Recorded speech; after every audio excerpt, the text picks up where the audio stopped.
नमस्कार, मैं हूं काजिम अब्बास। वक्त हो चुका है अहम बात का। बस कुछ घंटे, हर घड़ी बदल रही है उम्मीद। आने वाला कल यूनियन बजट 2024 कैसे बदल सकता है आपकी जिंदगी। क्या होगी new income tax slab, GST loan, तमाम वो बातें जो होंगी अहम।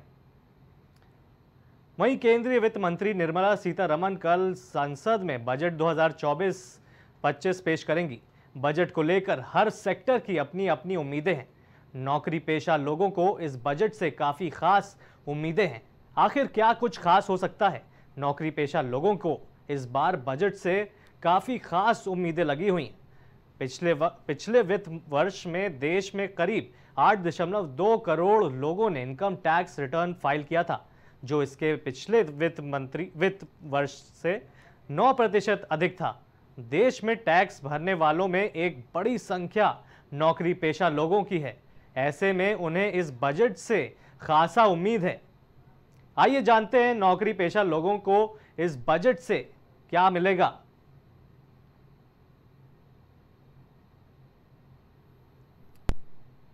और बताया जा रहा है कि उम्मीदों का बजट बढ़ सकता है। स्टैंडर्ड डिडक्शन का लेवल धारा 80 सी में बढ़ सकती है छूट। टैक्स में मिल सकती है राहत। एनपीएस में हो सकता है महत्वपूर्ण बदलाव। सैलरी पर अधिकतम टैक्स हो सकता है। आपको बता दें, एनपीएस में हो सकता है महत्वपूर्ण बदलाव। और वहीं सैलरी की अगर बात करें, सैलरी पर अधिकतम टैक्स हो सकता है कम। जी हां, बिल्कुल आपने सही सुना। बढ़ सकता है हाउस रेंट अलाउंस। चिकित्सा बीमा प्रीमियम में बढ़ सकती है कटौती। और वहीं अगर हम बात करें किसान की, तो वहीं किसान सम्मान निधि एवं कृषि लोन की सीमा में हो सकती है बढ़ोतरी। और वहीं 5 लाख रुपए तक हो सकती है बेसिक एक्सेम्पशन लिमिट। वहीं 2024 के बजट से पहले प्राइम टीवी ने कई अर्थशास्त्रियों से बातचीत की और समझने की कोशिश की कि कल बजट में क्या होने वाला है। आइए सुनते हैं।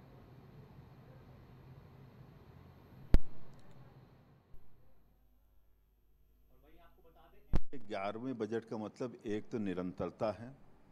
किसी प्रकार का, जैसे कह सकते हैं, बहुत उठापटक उस तरह की चीज़ संभावित नहीं है। दूसरा, जहाँ तक टैक्स की बात है, इनडायरेक्ट टैक्स करीब करीब पार्लियामेंट से बाहर हो गया है जीएसटी के रूप में। वो जीएसटी काउंसिल तय करती है, तो इसलिए वो आकर्षण का मुद्दा अब नहीं रह गया है। अब मुद्दा ये आता है कि इनकम टैक्स का, तो इनकम टैक्स में संभावित है किसी प्रकार की छूट, लेकिन उससे ज़्यादा जो मुझे लगता है कि ये जो बजट आगे बढ़ने वाला है, वो विकसित भारत के लक्ष्य को लेकर के आगे चलने वाला है। मोदी सरकार ने 58 साल पुराना प्रतिबंध 11वें बजट का मतलब एक तो निरंतरता है। किसी प्रकार का, जैसे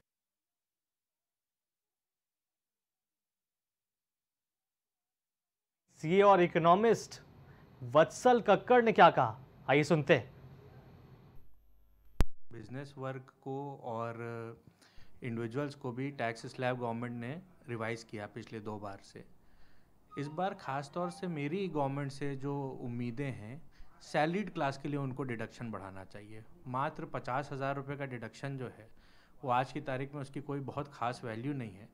उस डिडक्शन को बढ़ाना चाहिए। और जो छूट है हाउसिंग के ब्याज की और रीपेमेंट की, उस दायरे को भी थोड़ा और बढ़ाना चाहिए। इधर पिछले कुछ सालों में गवर्नमेंट का फोकस जो है, वो सेविंग से हट के खर्च की तरफ लोगों को प्रोत्साहित कर रहे हैं कि और खर्चिए।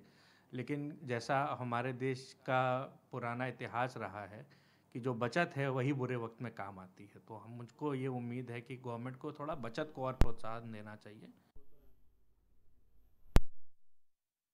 प्राइम टीवी ने यंगस्टर्स से बजट पर चर्चा की और जाना कि यूथ का बजट को लेकर क्या कहना है। आइए सुनते हैं। मोदी सरकार का 14वीं बार बजट पेश होने जा रहा है और निर्मला सीतारमण 7वीं बार बजट पेश करेंगी। और इसी मौके पर मैं लखनऊ यूनिवर्सिटी में मौजूद हूँ। यहाँ पर हमारे साथ इकोनॉमिस्ट के स्टूडेंट मौजूद हैं। मैं उनसे बात करूँगा, आखिर आप लोग भी इकोनॉमिस्ट के स्टूडेंट हो, तो क्या लगता है जो बजट कल पेश होने वाला है पार्लियामेंट में, उस बजट से इकोनॉमिस्ट के स्टूडेंट हो आप लोग, उस बजट से कितना लाभ आम जनता को, स्टूडेंट को या रोजगार को होने वाला है? जी सर, हमें तो अभी यूथ को मेजरली यही एक कंसर्न है कि जो लगातार पेपर लीक्स हो रहे हैं उनके लिए कड़ी व्यवस्था करी जाए और एक अच्छा लॉ बने, ताकि स्टूडेंट्स को जो दिक्कतें होती हैं, वो लोग इतनी प्रिपरेशन करते हैं, इतनी मेहनत करते हैं पेपर देने जाने के लिए, तो बाद में पेपर लीक हो जा रहे हैं। तो उसके लिए एक लॉ होना चाहिए और सरकार को इस पे ज़्यादा ध्यान देना चाहिए। बाकी no doubt there are jobs, but still paper जो बच्चे सरकारी नौकरी के लिए तैयारी करते हैं, ये एक मेजर कंसर्न है। तो हमें ये बजट से एक उम्मीद रहेगी। बिल्कुल सही आपने कहा कि बजट से उम्मीद रहेगी कि जो बच्चे नौकरी की तैयारी कर रहे हैं या पढ़ाई कर रहे हैं, उनको इस बजट से उम्मीद है। तो आप बताइए कि जिस तरीके से बजट कल पेश होने वाला है, क्या महिलाओं को लेकर क्या बजट में कुछ खास ऐसा कुछ आएगा जिनसे महिलाएं आगे बढ़ें, महिलाएं मजबूत हों, सशक्त हों?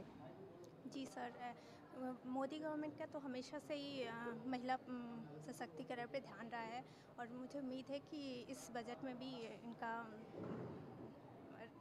बिल्कुल आपने सही कहा कि मोदी सरकार महिलाओं को लेकर हमेशा लगातार महिलाओं के लिए काम करती है, तो जाहिर सी बात है। लेकिन महंगाई इतना है, देश में चरम सीमा पर पहुंच गई है। क्या महंगाई को लेकर आप लोग भी इकोनॉमिक्स के छात्र हो, स्टूडेंट हो, तो आपको क्या लगता है कि महंगाई क्या कम होने वाली है जो अभी बजट पेश होने जा रहा है? क्योंकि 18% कोई भी सामान आप लेने जाते हो, 18% GST देना पड़ता है, तो क्या लगता है आपको? GST 18% दिया जाता है, लेकिन GST काउंसिल होती है जो उसका डिसीजन लेती है। और रही बात महंगाई की बात पे, तो महंगाई का 4 से 6% ही चल रहा है इस टाइम और कंट्रोल में है और देशों में के कंपैरिजन में, और इस पे ध्यान देना चाहिए लेकिन सरकार को कि उससे और कम करी जाए। बिल्कुल आपने सही कहा कि महंगाई तो है, लेकिन सरकार को चाहिए कि वो महंगाई कम करे। तो जाहिर सी बात है कि अब वो महंगाई कम होती है, बजट में नहीं होती है। आप बताइए कि महंगाई चरम सीमा पर है, क्या आपको लगता है जो बजट कल पेश होने वाला है, इस बजट से महंगाई पर काबू पाया जा सकता है कि नहीं? हाँ, जो हमारी महंगाई है उसका जो टारगेट होता है 4% के आसपास रहता है। और जो इन्फ्लेशन, मतलब हम कहते हैं कि अगर 4% ऊपर चला जाए तो उस हाइपर इन्फ्लेशन का नाम दिया जाता है, बट जो 4% होती है उसको क्रीपिंग इन्फ्लेशन कहते हैं। तो गवर्नमेंट जो हमारा एट प्रेजेंट चल रहा है 4.6 के आसपास चल रहा है। तो RBI इसको कैलकुलेट कंट्रोल करता है और RBI में भी जो बजट पेश होगा इसमें भी कुछ प्रोविज़न होगा, बनाया जाएगा जिससे कि महंगाई को और कंट्रोल किया जाए। बिल्कुल, तो महंगाई को कंट्रोल करने के लिए सरकार को कदम उठाना चाहिए। दूसरी चीज़ है कि जो हमारे साथ अभी युवा थे, स्टूडेंट थे, इनका कहना है कि सरकार को एम्प्लॉयमेंट पर भी ध्यान देना चाहिए। साथ साथ में जो महंगाई इतनी बढ़ी हुई है, चरम सीमा पर पहुंची है, उस महंगाई को कम करना चाहिए जिससे कि आम जनता, गरीब जनता को आसानी से सुचारू रूप से अपनी ज़िंदगी को चला सके। कैमरा पर्सन हेमंत साथ राजेश यादव, प्राइम TV, लखनऊ। जी, आपको बता दें कल 2024 यूनियन बजट आने वाला है और इसी खबर पर हम लोग के साथ जुड़ रहे प्राइम TV से। प्राइम TV पर एक खास बातचीत के लिए वत्सल कक्कड़ इकोनॉमिस्ट हैं, अर्थशास्त्र हैं। पूछते हैं, पता करते हैं और समझने की कोशिश करते हैं कि आखिर कल क्या होने वाला है और किन किन चीज़ों में रियायत होगी। सर, सबसे बड़ा सवाल ये कि किसानों का कल क्या होगा और स्टॉक मार्केट में कल क्या होने वाला है? सर, सबसे पहले किसानों को तो छूट है ही है, वो तो कंटिन्यू रहेगी। मुझे नहीं लगता है गवर्नमेंट उसमें कोई भी छेड़छाड़ करेगी। वो सदैव से हमारे यहाँ वही किसान प्रधान देश अभी भी है। आज भी हम कहीं भी निकल जाते हैं तो चारों ओर खेती और वो दिखती है, बहुत बड़ी जनसंख्या उससे जुड़ी है, तो वो तो छूट कंटिन्यू रहेगी। जहां तक स्टॉक मार्केट की बात है, स्टॉक मार्केट देखिए कैपिटलिज्म पे चलता है। अगर कोई भी सोशलिस्ट मूव आती है, कल को कोई भी फ्रीबीज का अनाउंसमेंट होता है या इस तरीके की कोई भी चीज बढ़ेगी, तो स्टॉक मार्केट में जरूर आपको एक शॉर्ट टर्म के लिए कुछ करेक्शन दिखाई पड़ सकता है। और ऐसा भी पता में भी कुछ चेंजेस हो सकते हैं। टैक्स स्लैब में जरूर हो सकते हैं और टैक्स स्लैब में होने भी चाहिए। खास तौर से सैलरी वर्क के लिए जरूर चेंज होना चाहिए। और इतनी बढ़ती महंगाई, जी, इतनी बढ़ती महंगाई में क्या होने वाला है कल? मतलब सबसे बड़ा जो मुद्दा है वो तो ये रहता है आम जनता के लिए, गैस सिलेंडर प्राइसेस और जो तमाम ऑयल इंडस्ट्री है उन सब के लिए, तो उसमें क्या हो सकता है? जी देखिए, महंगाई की जहां तक बात है, हम लोग को ये जरूर अपने को देखना चाहिए कि बाकी मुल्कों के मुकाबले हम लोग बहुत अच्छा कर रहे हैं। जी, अगर हम इस समय ग्लोबल इन्फ्लेशन को देखेंगे तो हम लोग बहुत ही कंफर्टेबल पोजीशन पे हैं।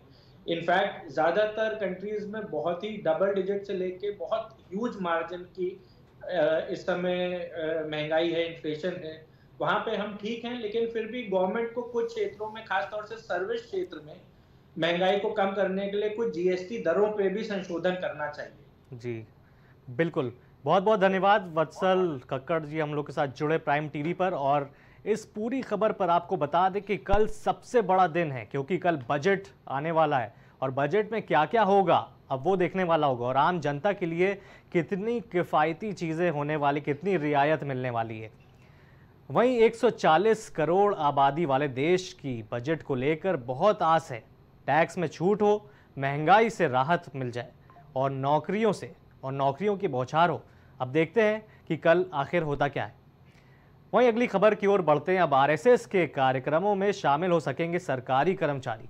केंद्र ने बैन हटाया तो विपक्ष भी सरकार को घेरने में नहीं चूकी। मोदी सरकार ने 58 साल पुराना प्रतिबंध हटाया। आरएसएस के कार्यक्रमों में शामिल हो सकेंगे सरकारी कर्मचारी। विपक्ष ने सरकार के फैसले पर उठाए सवाल। केंद्र सरकार के 58 साल पुराने प्रतिबंध को हटाने के बाद से इस मुद्दे को विपक्ष बड़ा बना रहा है। आपको बता दें कि भारत सरकार के गृह मंत्रालय की तरफ से यह आदेश जारी किया गया है कि सरकारी कर्मचारियों के राष्ट्रीय स्वयंसेवक संघ के कार्यक्रमों में शामिल होने पर लगा प्रतिबंध हटा दिया है। केंद्र सरकार के 1966, 1970, 1980 में तत्कालीन सरकारों द्वारा जारी उन आदेशों में संशोधन किया है जिनमें सरकारी कर्मचारियों के आरएसएस की शाखाओं और उसके अन्य गतिविधियों में शामिल होने पर रोक लगाई गई थी।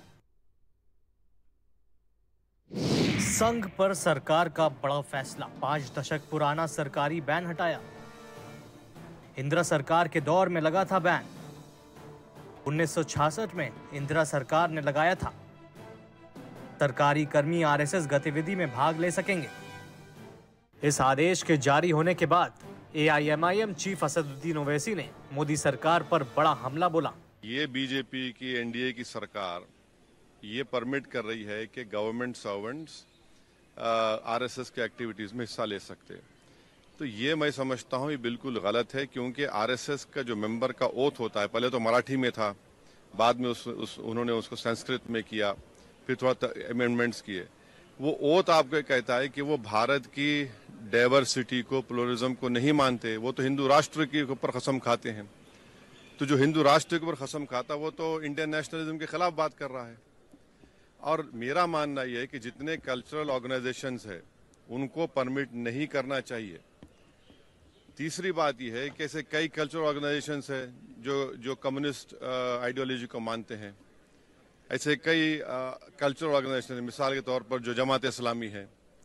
और आखिरी बात यह है कि इस फैसले से बात जाहिर होती है कि ये जो एनडीए के अलाइज हैं, ये लोग क्या कहेंगे इस बारे में भी, क्या वो इसको मानते हैं, उस फैसले को एक्सेप्ट करते हैं, ये उनको बताना पड़े। वहीं कांग्रेस समेत अन्य दलों ने सरकार के इस फरमान पर सवाल उठाए। राष्ट्रीय स्वयंसेवक संघ ने मोदी सरकार के इस फैसले का स्वागत किया है। अब आपको उस मेमोरेंडम की तस्वीर दिखाते हैं जिसको जयराम रमेश ने शेयर किया था।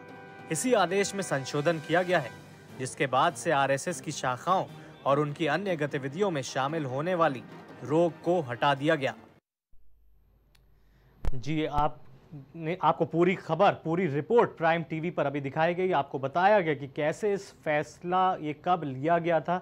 इंदिरा गांधी के दौर में ये फैसला लिया गया था, मतलब कि ये रोक लगाई गई थी, एक बैन लगाया गया था आरएसएस के कुछ चुनिंदा चीज़ों पर।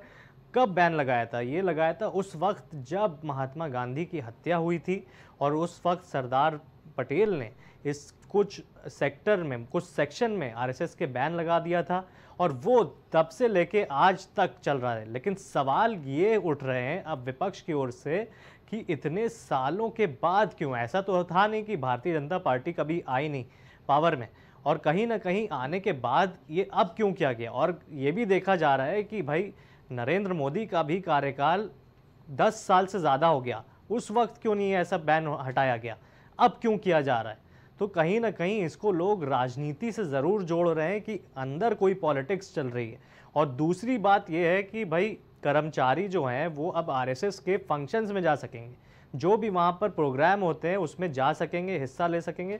अभी तक ऐसा चला आ रहा था एक पूरा कि भाई ब्यूरोक्रेट्स हैं और ये सारे जो तबका है, पूरा सेक्शन है, डिपार्टमेंट्स है, ये सारे एक ऑर्गेनाइजेशन जो आरएसएस है उससे नहीं जुड़ सकते। लेकिन अब इस बैन को हटाने के बाद से कहीं ना कहीं अब ये सारे कार्यक्रम में, आप जब भी कार्यक्रम होंगे आरएसएस के, आप देखेंगे कि वहाँ ब्यूरोक्रेट से लेकर तमाम बड़े बड़े लोग, यानी कि जो जिनकी ब्यूरोक्रेसी पूरी इंडिया में हर स्टेट्स हो या पूरे इंडिया में, वो सारे लोग उसको ज्वाइन कर सकेंगे और उसमें कहीं ना कहीं बड़े पोस्ट, बड़ी जगह पर वो वहाँ पर प्रेजेंट भी हो सकेंगे, वहाँ पर जा सकेंगे। अपनी पूरा वैल्यू उनकी हो सकती है कि वहाँ पर जाके क्या उनका वहाँ पे कर्तव्य रहेगा, वहाँ पे चीफ गेस्ट रहेंगे, वहाँ तमाम ऐसी चीज़ों पे अब इन्वॉल्वमेंट ज़रूर बढ़ जाएगा। लेकिन अब इस पे जाहिर सी बात है कि ये खबर ऐसी है कि राजनीति तो तय है। अब इस पर कांग्रेस ने, आपको टीवी स्क्रीन पर मैं दिखा रहा हूँ कि कैसे कांग्रेस पार्टी के जयराम रमेश ने इस पूरे मामले को ट्वीट किया कि कैसे 9 जुलाई को रात में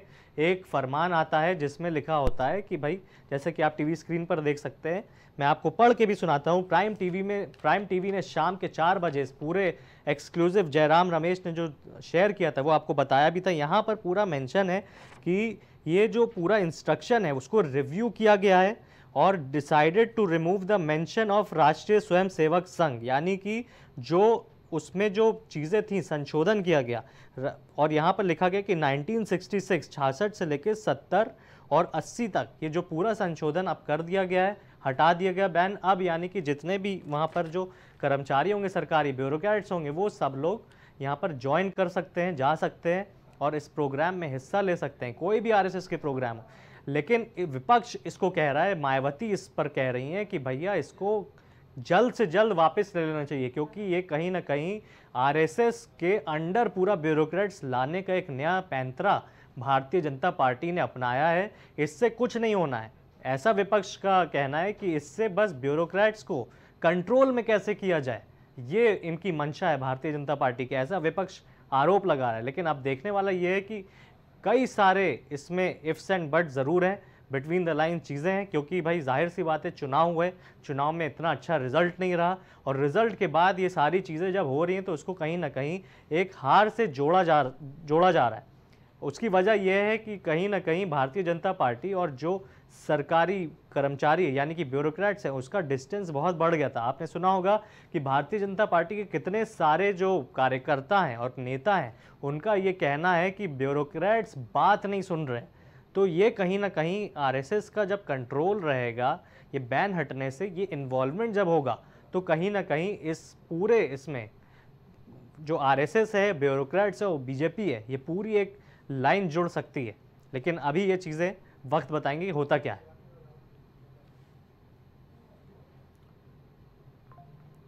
जी हाँ, आप देख पा रहे हैं पूरा हम लोग ने अभी रिपोर्ट बताई कि कैसे इंदिरा गांधी के टाइम फैसला लिया गया। लेकिन अब सबसे बड़ा सवाल यह है कि कांग्रेस पार्टी और तमाम विपक्ष को इससे क्या दिक्कत हो रही है। ये भारतीय जनता पार्टी ने कहा है कि भाई संघ से तंग क्यों आ रहे हैं। भारतीय जनता पार्टी का एक ये बोला जा रहा है कि संघ से इतना तंग क्यों आ रही है कांग्रेस। अब देखने वाला ये है कि इसका आगे क्या इम्पैक्ट होता है आगे चुनाव पे, क्योंकि इसके बाद ही उत्तर प्रदेश में विधानसभा उपचुनाव होने हैं और उसमें क्या होगा वो देखने वाली बात है। आपको बता दें एक बार फिर से, मैं आपको ये पूरा मेमोरेंडम है, ये मैं आपको पढ़ के बता रहा हूँ कि क्या मेमोरेंडम में पूरा लिखा हुआ है।